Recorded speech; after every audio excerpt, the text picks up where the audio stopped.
नानासाहेब धर्माधिकारी प्रतिष्ठानच्या वतीनं पुण्यातील तळजाई टेकडीवर स्वच्छता मोहीम 111.5 टन कचऱ्याचं संकलन। रेवदंडा तालुका अलिबाग जिल्हा रायगड येथील डॉक्टर श्री नानासाहेब धर्माधिकारी प्रतिष्ठानच्या वतीनं आज दिनांक 31 रोजी पुण्यातील तळजाई टेकडीवर स्वच्छता मोहीम राबवण्यात आली आहे। डॉक्टर श्री नानासाहेब धर्माधिकारी प्रतिष्ठानचे प्रमुख पद्मश्री डॉक्टर श्री अप्पासाहेब धर्माधिकारी आणि डॉक्टर श्री सचिनदादा दत्तात्रय धर्माधिकारी यांच्या मार्गदर्शनाखाली हे स्वच्छता अभियान आयोजित करण्यात आले होते। या स्वच्छता मोहिमेमध्ये प्रतिष्ठानचे पुणे शहरातून एकूण 1685 सदस्य सहभागी झाले होते, तर इतर 50 नागरिकांनी सहभाग घेतला होता।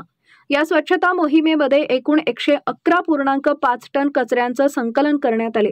यामध्ये ओला कचरा 31 टन तर सुका कचरा 80.5 टन संकलित करण्यात आला। 3,39,043 स्क्वेअर मीटर तळजाई टेकडीचा परिसर स्वच्छ करण्यात आला, अशी माहिती प्रतिष्ठानच्या वतीनं देण्यात आली आहे। यापूर्वी देखील 2 मार्च रोजी पुण्यासह संपूर्ण जगामध्ये वेगवेगळ्या देशांमध्ये प्रतिष्ठानच्या वतीनं महास्वच्छता अभियान आयोजित करण्यात आले होते। त्यावेळी शेकडो टन कचरा संकलित करण्यात आला होता।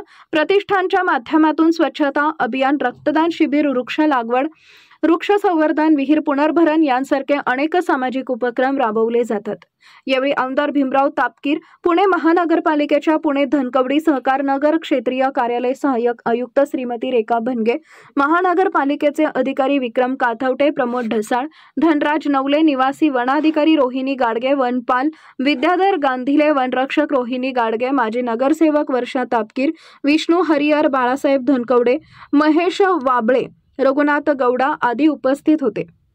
डॉक्टर श्री नानासाहेब धर्माधिकारी प्रतिष्ठानच्या वतीनं पुण्यातील तळजाई टेकडीवर स्वच्छता अभियान राबवण्यात आले। यावेळी स्वच्छता करताना प्रतिष्ठानचे श्री सदस्य। महाराष्ट्र न्यूज मराठी, उमेश अहिर, पुणे।